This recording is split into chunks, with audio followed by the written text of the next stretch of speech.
단어, 역설, 풍자 너무너무 중요하고요. 이번에 지금 이제 열보다 큰 아홉. 여기 첫 번째 시 괜찮지 않은데 괜찮다고 말하는 거. 열보다 큰 아홉 수필. 그다음 마지막에 사설시조. 자, 시간 관계상 사설시조 먼저 썼습니다. 시조 먼저 볼게요. 자, 시조라고 하는 것은 형식이 정해져 있는 정형시예요. 괜찮아는 자유시입니다. 자유시. 형식이 자유로운 자유시. 행과 연을 자유롭게 쓴다. 자유시. 행이 뭐예요? 행이 한 줄 한 줄이에요. 한 줄 한 줄. 연이 뭐예요? 행이 모여서 중간에 띄어져 있는 데 있죠? 그게 연이에요. 시의 형식은 행과 연으로 이루어져 있어요. 이걸 자유롭게 쓴다 그래서 자유시고, 자유시는 운율이 일정하게 겉으로 드러나지 않습니다. 내재율이에요. 겉으로 드러나지 않는다. 내재율. 근데 운율은 어떻게 구성한다 그랬죠? 반복되는 요소를 찾으면 된다 그랬어. 뭐가 반복돼? 시어, 식구, 음성상징어, 아니면 구조, 이런 것들이 반복될 때. 지난번에 했던 시에서 반복되는 요소 찾았었죠? 구조 보는 거, 이런 거. 그게 내재율이야. 자유시는 내재율, 행과 연이 자유롭다. 근데 오늘 배울 건 뭐예요? 정형시. 자, 상각산 중학교에서 지금 십몇 년 만에 시조가 처음으로 시험범위 들어갔어요. 교과서 개정되고 난 다음에 시조 하지 말라 했지. 하지 말라 했지. 3만이 똑바로 앉아. 3만, 6 똑바로 앉아. 자, 그래서 시조와 관련해서 나올 수 있는 모든 문제, 그리고 심지어 사설시조가 들어가는 거 처음이에요. 교과서에 평시조까지는 실려 있었는데 서울샘중학교는 평시조 중간고사 시험범위 들어갔거든요. 시조가 처음 나오게 된 건 고려시대입니다. 고려시대 처음 시조의 형태가 나온 거고요. 그때 당시 유행했던 유행과 노래라고 생각하시면 돼요. 근데 시조를 주로 많이 시조를 짓고 불렀던 사람들은 양반 사대부들이었어. 고려 마렵에 양반 사대부들이 지었던 시조는요, 일정한 형식이 딱 정해져 있습니다. 어떻게 정해져 있냐면 이렇게 정해져 있어요. 암기하시라 했습니다. 3장 6구 12음보를 어떻게 나누는 거냐면 1행, 2행, 3행이라고 생각하시면 돼요. 근데 처음, 중간, 끝으로 나눠진다. 처음, 중간, 끝. 여기 3장이야. 설명 잘 들어야 될 건데.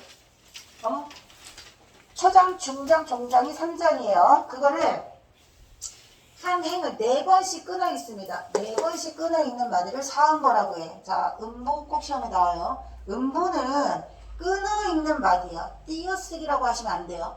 띄어쓰기가 아닙니다. 띄어쓰기는 어절이야. 여기 보면 여기 띄어쓰기 단위 보이시죠? 네. 띄어쓰기가 아니고 뭐라고? 끊어 있는 마디야. 내가 이렇게까지 얘기했는데 꼭 틀리는 새끼들이 있어. 어절단이 아니야. 띄어쓰기 아니야. 뭐라고? 끊어 있는 마디야.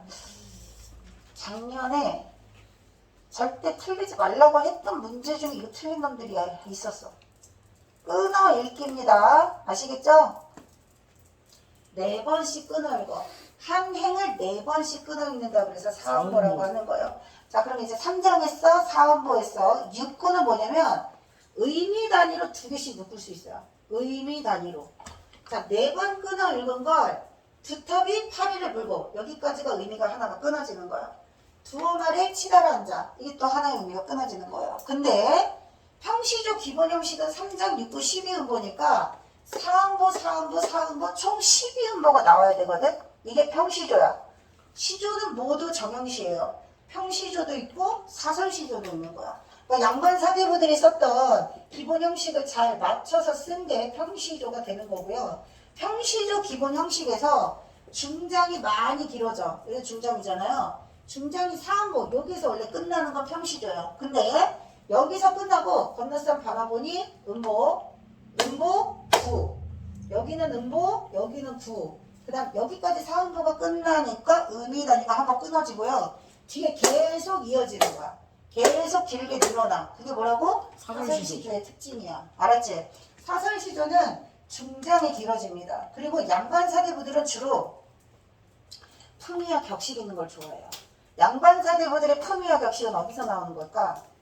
유교적인 가치관에 따라서 입신양명하고 부귀영화 누리고 임금님한테 충성하고 형제끼리 우애끼 지내고 이런 거 있죠. 도덕적인 관념, 유교적 가치관을 중요하게 생각하는 양반사대부. 근데 평민들은 달라. 평민들이 중요하게 생각하는 건 진솔한, 솔직한 마음, 진정성 있는 노래. 그런 진정성 있는 노래 안에 웃음의 요소가 들어가면 해악이에요.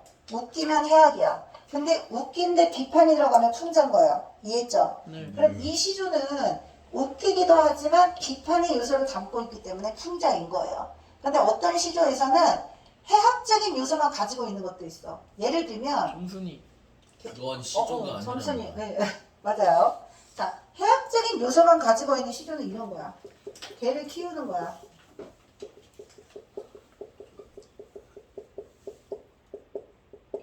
자, 개를 한 10마리 정도 키우는 거예요. 개를 연화문이나 기르되 요 개같이 얄미우랴. 개가 너무 얄미운 거야. 얄미운 이유가 뭐냐면 개가 낯선 사람이 오면 짖죠. 네. 그리고 가족이 오면 짖자고 꼬리 살랑살랑 흔들죠. 이 개가 좋아하는 사람이 오면 막 짖는 거야. 그리고 내가 싫어하는 사람이 오면 꼬리를 살랑살랑 흔드는 거야. 어떤 상황인지 알겠죠? 자, 그래서 마지막에 뭐라고 하냐면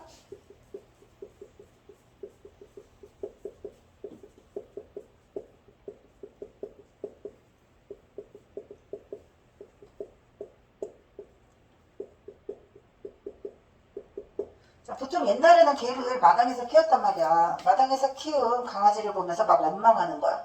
너 때문에 살아나는 사람이 못 오고 있다. 어떤 내용인지 알겠죠?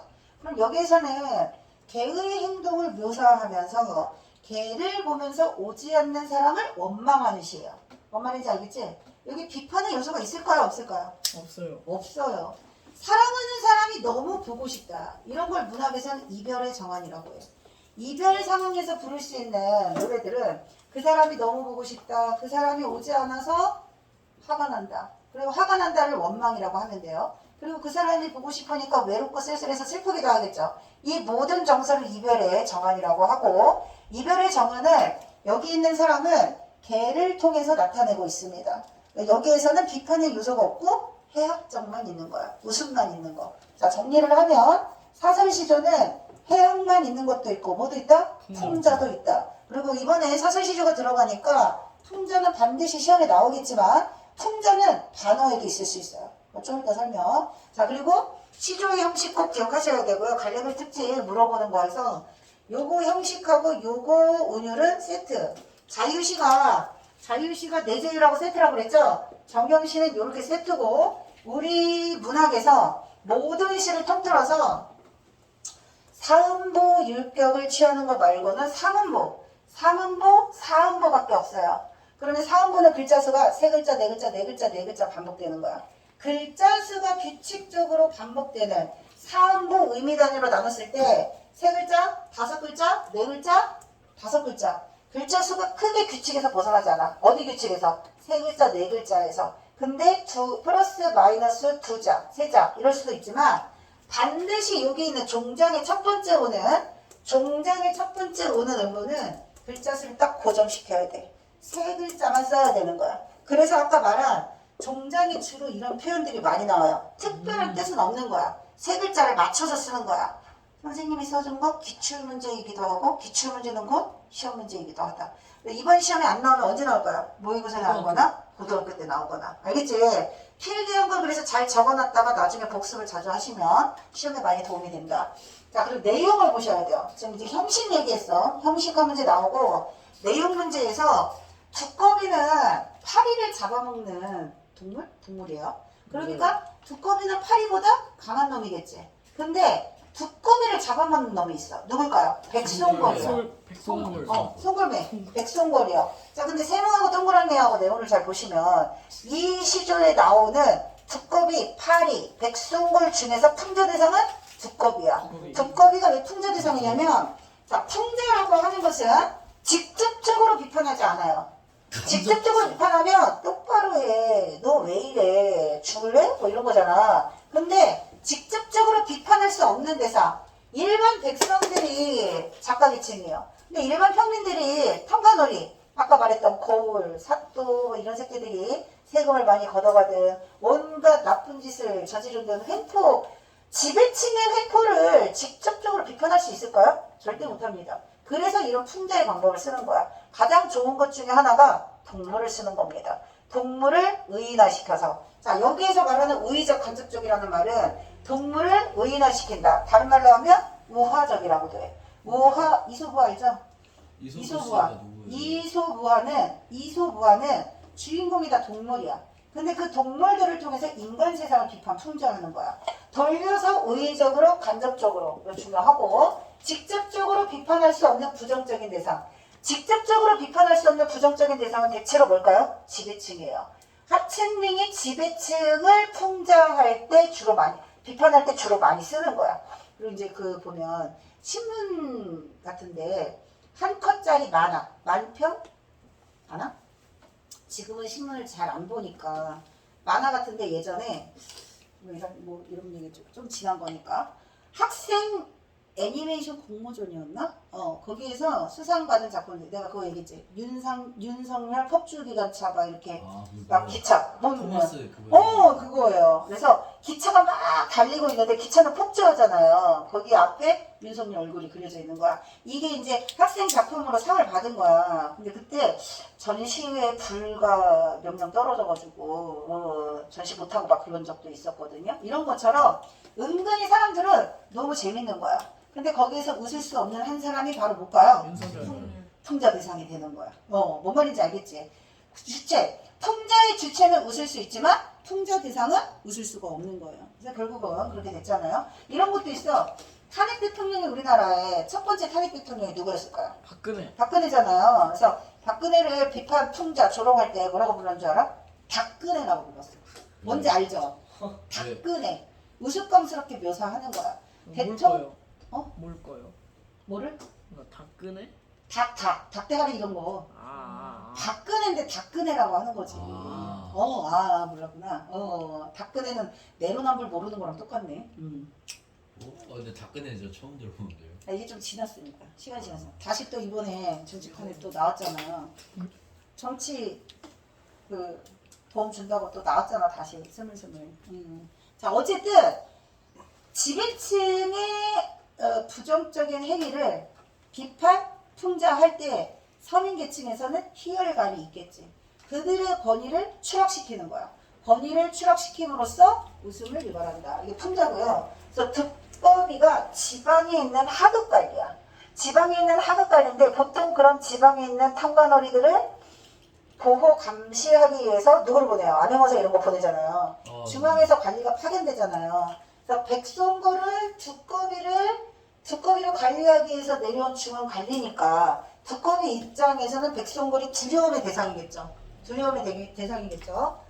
약한 놈은 잡아먹고 강한 놈한테는 벌벌 떠는 비고라. 네, 약육강식, 강량약강. 강한 놈 앞에서는 약하고 약한 놈 앞에서는 강한 두꺼비의 속성을 보셔야 돼요. 두꺼비의 강량약강. 그리고 하나 더 있어.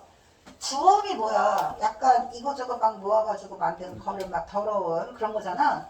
두꺼비가 백성들에게 힘없는 백성들에게 걷어들인 세금, 재물 이런 것들을 주엄이라고 할 수 있거든요. 그 주엄 위에 올라간 거야. 풍자라고 했습니다. 그 두엄 위에 올라가 있다가 백성들 때문에 넘어져가지고 어떻게 했어? 두엄 아래 자빠졌지. 자 그럼 봐봐. 두꺼비가 도망가다가 자빠진 데가 두엄이야. 그럼 두꺼비의 몰골이 어떻게 되겠어요? 더러워요. 더럽게 우스꽝스럽게 추하게 변했겠죠? 두꺼비의 권위를 떨어뜨린다. 우스꽝스러운 말과 행동. 우스꽝스러운 말과 행동을 희화라고 해. 알았지? 우스꽝스럽게 말과 행동을 묘사해서 풍자 대상의 권위를 실추시킨다. 떨어뜨린다. 이게 뭐라고? 희화야. 같은 말이야. 두꺼비의 행동을 묘사하고 있는 초장과 중장의 화자는 누굴까요? 화자는 그 파리. 파리? 두꺼비. 두꺼비를 바라보고 있는 작가겠죠. 자, 봐봐. 종장에는 두꺼비. 시조 안에서 화자가 직접 드러나는 경우는 나가 나오는 경우. 그리고 여기에서는 작가가 두꺼비를 묘사하고 있지만 종장에서는 화자가 바뀐 거야. 이런 경우가 많겠어, 드물겠어? 드물죠. 드물면 쉬운 문제인 거야. 알겠지? 네. 자, 작가가 두꺼비의 행위를 묘사하고 있다. 작가가 두꺼비의 행위를 묘사함으로써 풍자하고 있어. 두꺼비의 무엇을? 가렴 주고 강약약강. 근데 종강에서는 두꺼비의 말을 직접 따와서 두꺼비를 풍자하고 있어. 두꺼비는 지금 두어 마리 잡아줬으니까 어떻게 했어요? 몹시 아프겠죠. 애헐진다는 게 피멍이 들었다 뭐 이런 뜻이거든. 시게 넘어진 거야. 그래서 넘어졌는데 너무 쪽팔리면 안 아픈 척 하고 싶잖아요. 그쵸? 그런 것처럼 아픈데 안 아픈 척 하면서 허세를 부리고 있는 두꺼비의 말을 직접 인용함으로써 훨씬 더 비판 효과를 높이는 거예요. 자, 이 시조의 특징은 화자가 바뀐다는 거 기억하셔야 돼요. 두꺼비만 풍자 대상이야. 백송걸 아니야. 그리고 파리도 아니야. 그러니까 여기에만 세모가 있는 거야. 알았지? 자, 내용도 중요하고요. 풍자의 개념이 반드시 나옵니다. 웃음만 있으면 풍자가 아니다. 아니다. 웃기면서 비판하는 게 풍자다. 그리고 직접 비판한다, 간접적으로 비판한다. 간접적이라고 했어요. 왜 간접적이에요? 우의적. 아니, 그러니까 왜 간접적이라고 했죠? 직접 하면 비판 대상을 직접적으로 비판할 수 없는 피지배칠에서 만든 노래가 사설시조예요. 그리고 피지배칠에서 만든 사설시조의 특징은 이렇게 있다. 전부 다 시험 문제 나오고요.